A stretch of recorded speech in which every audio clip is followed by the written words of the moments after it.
ಅಮೆರಿಕದ ಅಧ್ಯಕ್ಷ Donald Trump ಭಾರತವೂ ಸೇರಿದಂತೆ ಹಲವು ದೇಶಗಳ ಮೇಲೆ ಸುಂಕ ಹೇರುವುದಾಗಿ ಹೇಳುತ್ತಲೇ ಇದ್ದರು. ಆದರೆ ಭಾರತವನ್ನು ಹೊರತುಪಡಿಸಿ ಕೆನಡಾ, ಮೆಕ್ಸಿಕೋ ಮತ್ತು ಚೀನಾ ಮೇಲೆ ಅವರು ತೆರಿಗೆ ಹೇರಿದಾಗ ಹಲವರು ಅಚ್ಚರಿ ಮತ್ತು ಕಳವಳ ವ್ಯಕ್ತಪಡಿಸಿದ್ದರು. ಅವರ ಈ ಕ್ರಮದ ಹಿಂದಿನ ಉದ್ದೇಶವೇ ಬೇರೆ ಎನ್ನುವುದು ಈಗ ಸ್ಪಷ್ಟವಾಗುತ್ತಿದೆ.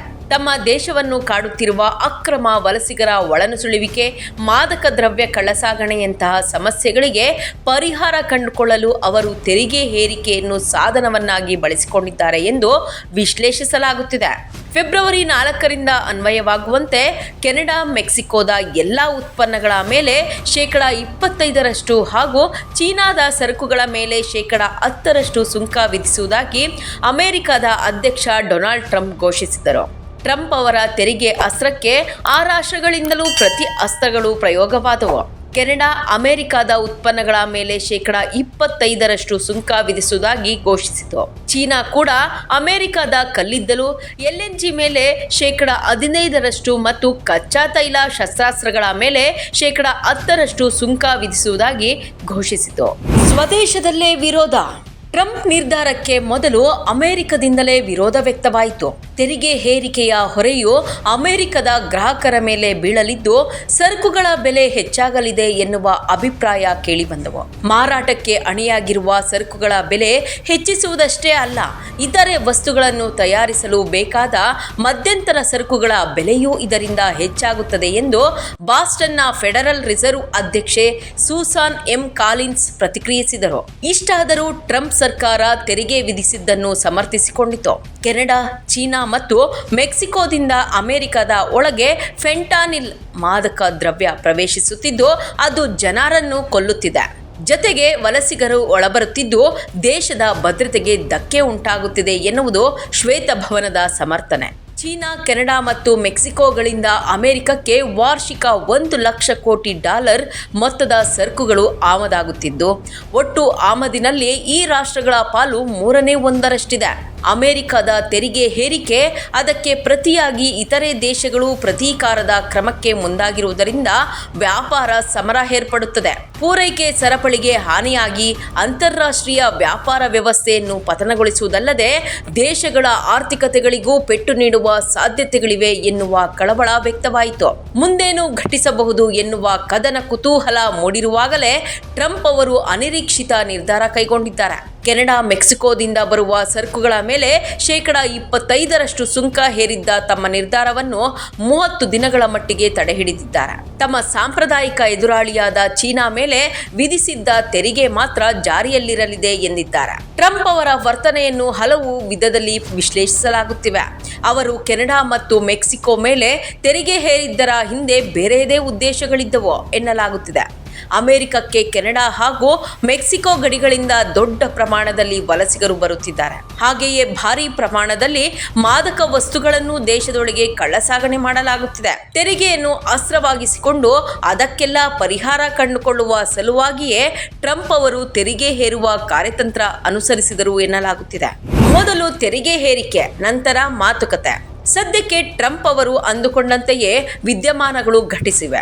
ತೆರಿಗೆ ಹೇರಿಕೆ ಘೋಷಣೆ ಮಾಡಿದ ನಂತರ ಅಮೆರಿಕದ ಅಧ್ಯಕ್ಷರೊಂದಿಗೆ ಮೆಕ್ಸಿಕೋದ ಪ್ರಧಾನಿ ಕ್ಲಾಡಿಯಾ ಶೈನ್ಬಾಮ್ ಮತ್ತು ಕೆನಡಾದ ಪ್ರಧಾನಿ ಜಸ್ಟಿನ್ ಟ್ರುಡೋ ಅವರು ಸಂಧಾನ ಮಾತುಕತೆ ನಡೆಸಿದ್ದಾರೆ. ತಾವು ಮೆಕ್ಸಿಕೋ ಪ್ರಧಾನಿ ಕ್ಲಾಡಿಯಾ ಅವರೊಂದಿಗೆ ಒಂದು ಒಪ್ಪಂದಕ್ಕೆ ಬಂದಿರುವುದಾಗಿ ಟ್ರಂಪ್ ಅವರೇ ಹೇಳಿದ್ದಾರೆ. ಜಸ್ಟಿನ್ ಟ್ರುಡೋ ಅವರೊಂದಿಗೆ ನಡೆಸಿದ ಆರಂಭದ ಮಾತುಕತೆಯು ಅತ್ಯುತ್ತಮವಾಗಿತ್ತು ಎಂದು ಹೇಳಿರುವ ಅವರು ಮಾತುಕತೆ ಮುಂದುವರಿಸುವುದಾಗಿಯೂ ತಿಳಿಸಿದ್ದಾರೆ. ಮಾತುಕತೆಯ ಫಲವಾಗಿ ಕೆನಡಾವು ಗಡಿಯಲ್ಲಿ ಈ ಹಿಂದೆ ಘೋಷಿಸಿದಂತೆ $90 ಕೋಟಿ ಯೋಜನೆಯನ್ನು ಮುಂದುವರಿಸಲಿದೆ. ಜೊತೆಗೆ ಗಡಿಯಲ್ಲಿ ಹೆಚ್ಚುವರಿ ತಂತ್ರಜ್ಞಾನ ಮತ್ತು ಹೆಚ್ಚುವರಿ ಸಿಬ್ಬಂದಿಯನ್ನು ನಿಯೋಜಿಸುತ್ತದೆ. ತಮ್ಮ ಅನೇಕ ಬೇಡಿಕೆಗಳಿಗೆ ಕೆನಡಾ ಸಮ್ಮತಿಸಿದೆ ಎಂದು ಟ್ರಂಪ್ ತಿಳಿಸಿದ್ದಾರೆ. ಮೆಕ್ಸಿಕೋ ಕೂಡ ವಲಸಿಗರ ನುಸುಳುವಿಕೆ ತಡೆಯಲು ಮತ್ತು ಮಾದಕ ವಸ್ತುಗಳ ಕಳ್ಳಸಾಗಣೆ ತಡೆಯಲು ಅಮೆರಿಕದ ಮೆಕ್ಸಿಕೋ ಗಡಿಯಲ್ಲಿ 10,000 ಹೆಚ್ಚುವರಿ ಸೇನಾ ಸಿಬ್ಬಂದಿ ನಿಯೋಜಿಸಲು ಸಮ್ಮತಿಸಿದೆ. ಚೀನಾ ತಾನೂ ಅಮೆರಿಕದ ಸರಕುಗಳಿಗೆ ತೆರಿಗೆ ವಿಧಿಸುವುದರ ಜೊತೆಗೆ ವಿಶ್ವ ವ್ಯಾಪಾರ ಸಂಸ್ಥೆಯಲ್ಲಿ ಈ ಬಗ್ಗೆ ದೂರು ದಾಖಲಿಸುವುದಾಗಿ ಅಮೆರಿಕದಲ್ಲಿ ಚೀನಾ ರಾಯಭಾರಿಯಾಗಿರುವ ಫುಕಾಂಗ್ ತಿಳಿಸಿದ್ದಾರೆ. ತೆರಿಗೆ ಹೇರಿಕೆಯು WTO ನಿಯಮಗಳ ಉಲ್ಲಂಘನೆಯಾಗಿದೆ. ಅಮೆರಿಕವು ಚೀನಾವನ್ನು ಪ್ರತೀಕಾರದ ಕ್ರಮಗಳಿಗೆ ಮುಂದಾಗುವಂತೆ ಪ್ರಚೋದಿಸುತ್ತಿದೆ ಎಂದು ಅವರು ಹೇಳಿದ್ದಾರೆ. ವ್ಯಾಪಾರ ಸಮರದಲ್ಲಿ ಯಾರೊಬ್ಬರೂ ಗೆಲ್ಲಲು ಸಾಧ್ಯವಾಗುವುದಿಲ್ಲ ಎನ್ನುವುದು ಅವರ ನಿಲುವು. ಕೆಲವು ಮೂಲಗಳ ಪ್ರಕಾರ ಟ್ರಂಪ್ ಅವರು ಚೀನಾದೊಂದಿಗೆ ಕೂಡ ಮಾತುಕತೆ ನಡೆಸುವ ಸಂಭವ ಇದೆ. ಮುಂದಿನ ಒಂದೆರಡು ದಿನಗಳಲ್ಲಿ ಅವರು ಚೀನಾದ ಅಧ್ಯಕ್ಷ ಶಿ ಜಿನ್ಪಿಂಗ್ ಅವರ ಜೊತೆಗೆ ಮಾತನಾಡಲಿದ್ದಾರೆ ಎನ್ನಲಾಗುತ್ತಿದೆ. ತೆರಿಗೆ ಹೇರಿಕೆಯನ್ನು ಅಮೆರಿಕ ತನ್ನ ಕಾರ್ಯಸಾಧನೆಗೆ ಬಳಸಿಕೊಳ್ಳುತ್ತಿದೆ ಎನ್ನುವುದನ್ನು ಟ್ರಂಪ್ ಮಾತುಗಳೇ ದೃಢಪಡಿಸಿವೆ. ತೆರಿಗೆ ವಿಧಿಸುವುದು ಆರ್ಥಿಕತೆಯ ಅಥವಾ ಬೇರೆ ಯಾವುದೇ ರೀತಿಯ ಕಾರ್ಯಸಾಧನೆಗೆ ಅತ್ಯಂತ ಉಪಯುಕ್ತವಾದ ಸಾಧನವಾಗಿದೆ ಎಂದು ಟ್ರಂಪ್ ಅವರೇ ಹೇಳಿರುವುದು ಅವರ ಕಾರ್ಯತಂತ್ರಕ್ಕೆ ನಿದರ್ಶನವಾಗಿದೆ. ತೆರಿಗೆ ಹೇರಿಕೆ ನಿಮಗೆ ಒಳ್ಳೆಯ ಫಲವನ್ನೇ ನೀಡುತ್ತದೆ. ಆದ್ದರಿಂದ ನಾವು ತುಂಬಾ ಶಕ್ತಿಶಾಲಿಗಳಾಗಿ ಶ್ರೀಮಂತ ರಾಷ್ಟ್ರವಾಗಿ ಹೊರಹೊಮ್ಮಬಹುದಾಗಿದೆ ಎನ್ನುವುದು ಅವರ ಮಾರ್ಮಿಕ ಮಾತು. ಭಾರತದ ಮೇಲೆ ತೆರಿಗೆ ಯಾಕಿಲ್ಲ?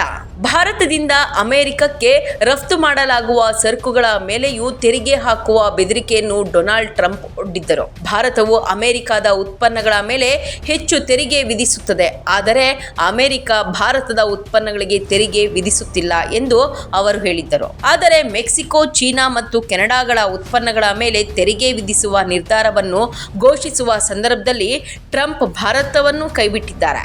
ಸದ್ಯ ತೆರಿಗೆ ಭಾರದಿಂದ ಭಾರತ ತಪ್ಪಿಸಿಕೊಂಡಿದೆ. ಆದರೆ ಮುಂದಿನ ದಿನಗಳಲ್ಲಿ ಟ್ರಂಪ್ ಭಾರತದ ಮೇಲೂ ತೆರಿಗೆ ಸಮರ ಸಾರಬಹುದು ಎಂದು ಹೇಳಲಾಗುತ್ತಿದೆ. ತಮ್ಮ ಮೊದಲ ಅವಧಿಯಲ್ಲಿ ಅವರು ಭಾರತದ ಮೇಲೆ ಹೆಚ್ಚಿನ ತೆರಿಗೆ ವಿಧಿಸಿದ್ದರು. ಅದಕ್ಕೆ ಪ್ರತಿಯಾಗಿ ಭಾರತ ಕೂಡ ತೆರಿಗೆ ಹೆಚ್ಚಿಸಿತ್ತು. ಆದರೆ ಇತ್ತೀಚಿನ ವರ್ಷಗಳಲ್ಲಿ ಎರಡೂ ದೇಶಗಳ ನಡುವೆ ವಾಣಿಜ್ಯಾತ್ಮಕ ಸಂಬಂಧ ಸದೃಢವಾಗಿದೆ. ಹೀಗಾಗಿ ಟ್ರಂಪ್ ಭಾರತದ ಸರಕುಗಳಿಗೆ ಹೆಚ್ಚುವರಿ ತೆರಿಗೆ ವಿಧಿಸಲಾರರು ಎಂಬ ವಾದವೂ ಇದೆ. ಭಾರತವು ಅಲ್ಲಿನ ಉತ್ಪನ್ನಗಳ ಮೇಲೆ ಸರಾಸರಿ 10% 11% ತೆರಿಗೆ ವಿಧಿಸುತ್ತಿದೆ. ಭಾರತ ಮತ್ತು ಅಮೆರಿಕದ ನಡುವಣ ವ್ಯಾಪಾರ ಸಂಬಂಧ ಹಿಂದೆಂದೂ ಕಂಡರಿಯದ ರೀತಿಯಲ್ಲಿ ಬೆಳೆಯುತ್ತಿದೆ. 2023-24ನೇ ಸಾಲಿನಲ್ಲಿ ಎರಡೂ ದೇಶಗಳ ನಡುವೆ 79.91 ಲಕ್ಷ ಕೋಟಿ ಮೌಲ್ಯದ ಸರಕುಗಳು ವ್ಯಾಪಾರ ನಡೆದಿದೆ. ಸೇವಾ ವಲಯ ಸೇರಿದರೆ ಈ ಮೊತ್ತ 15 ಲಕ್ಷ ಕೋಟಿ ದಾಟುತ್ತದೆ. ಭಾರತದ ಪಾಲಿಗೆ ಅಮೆರಿಕ ಅತಿ ದೊಡ್ಡ ರಫ್ತು ಮಾರುಕಟ್ಟೆ. ಜಾಗತಿಕ ಮಟ್ಟದ ವ್ಯಾಪಾರದಲ್ಲಿ ಚೀನಾವು ತಂತ್ರಜ್ಞಾನ, ತಯಾರಿಕಾ ಕ್ಷೇತ್ರ ಸೇರಿದಂತೆ ಹಲವು ಕ್ಷೇತ್ರಗಳಲ್ಲಿ ಅಮೆರಿಕಕ್ಕೆ ಪೈಪೋಟಿ ನೀಡುತ್ತಿದೆ. ಆದರೆ ಭಾರತವು ಈ ಕ್ಷೇತ್ರಗಳಲ್ಲಿ ಅಮೆರಿಕಕ್ಕೆ ಪೈಪೋಟಿ ನೀಡುವಷ್ಟರ ಮಟ್ಟಿಗೆ ಬೆಳೆದಿಲ್ಲ. ಭಾರತದಲ್ಲಿ ಹೆಚ್ಚಿರುವ ಔಷಧಗಳ ಉತ್ಪಾದನೆ, ವಾಹನಗಳ ಉದ್ಯಮ, ರಾಸಾಯನಿಕಗಳು, ಟೆಕ್ಸ್ಟೈಲ್ಸ್ ಕೈಗಾರಿಕೆಗಳು ಅಮೆರಿಕದ ಉದ್ದಿಮೆಗಳಿಗೆ ದೊಡ್ಡ ಪೈಪೋಟಿ ನೀಡುವುದಿಲ್ಲ. ಹೀಗಾಗಿ ಅಮೆರಿಕ ಭಾರತದ ಬಗ್ಗೆ ಟ್ರಂಪ್ ಹೆಚ್ಚು ತಲೆ ಕೆಡಿಸಿಕೊಂಡಿಲ್ಲ ಎಂಬುದು ಕೆಲವು ತಜ್ಞರ ವಿಶ್ಲೇಷಣೆ.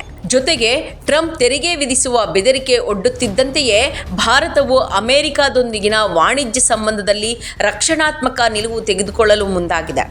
ಇತ್ತೀಚೆಗೆ ಮಂಡಿಸಿರುವ ಬಜೆಟ್ನಲ್ಲಿ ವಿದೇಶದಿಂದ ಆಮದು ಮಾಡಿಕೊಳ್ಳುವ ದೊಡ್ಡ ಎಂಜಿನ್ ಸಾಮರ್ಥ್ಯದ ಮೋಟಾರ್ ಸೈಕಲ್ಗಳು, ಐಷಾರಾಮಿ ಕಾರುಗಳ ಮೇಲಿನ ಸುಂಕವನ್ನು ಇಳಿಸುವ ಘೋಷಣೆ ಮಾಡಿದೆ. ಇದು ಹಾರ್ಲೆ ಡೇವಿಡ್ಸನ್ನಂತಹ ಅಮೆರಿಕ ಬೈಕ್ ತಯಾರಿಕಾ ಕಂಪನಿಗಳು, ಎಲಾನ್ ಮಸ್ಕ್ ಒಡೆತನದ ಟೆಸ್ಲಾ ಸೇರಿದಂತೆ ಇನ್ನಿತರ ಅಮೆರಿಕ ವಾಹನ ತಯಾರಿಕಾ ಕಂಪನಿಗಳಿಗೆ ಅನುಕೂಲ ಕಲ್ಪಿಸಲಿದೆ. ಎರಡೂ ರಾಷ್ಟ್ರಗಳ ದ್ವಿಪಕ್ಷೀಯ ಸಂಬಂಧವೂ ಉತ್ತಮವಾಗಿದ್ದು, ಇದು ಕೂಡ ಟ್ರಂಪ್ ಅವರ ಮೃದು ನಿಲುವಿಗೆ ಕಾರಣ ಎಂದು ಹೇಳಲಾಗುತ್ತಿದೆ. ಪ್ರಧಾನಿ ಮೋದಿ ಅವರು ಇದೇ 13ರಂದು ಅಮೆರಿಕಕ್ಕೆ ಭೇಟಿ ನೀಡುವ ಸಾಧ್ಯತೆ ಇದೆ. ಭಾರತಕ್ಕೆ ಲಾಭ. ಅಮೆರಿಕ ಮತ್ತು ಚೀನಾ ನಡುವಿನ ವ್ಯಾಪಾರ ಸಮರವು ಭಾರತದ ರಫ್ತುದಾರರಿಗೆ ಅನುಕೂಲ ಕಲ್ಪಿಸಲಿದೆ ಎಂದು ಹೇಳಲಾಗುತ್ತಿದೆ. ಟ್ರಂಪ್ ಅವರು ಮೊದಲ ಬಾರಿಗೆ ಅಧ್ಯಕ್ಷರಾಗಿದ್ದಾಗ ಚೀನಾದ ಸರಕುಗಳ ಮೇಲೆ ಹೆಚ್ಚಿನ ತೆರಿಗೆ ವಿಧಿಸಿದ್ದರು. ಈ ನಿರ್ಧಾರದಿಂದ ಹೆಚ್ಚು ಪ್ರಯೋಜನ ಪಡೆದ ದೇಶಗಳ ಪೈಕಿ ಭಾರತ 4ನೇ ಸ್ಥಾನದಲ್ಲಿತ್ತು. ಈಗಲೂ ಇದು ಪುನರಾವರ್ತನೆಯಾಗಲಿದೆ ಎನ್ನಲಾಗಿದೆ.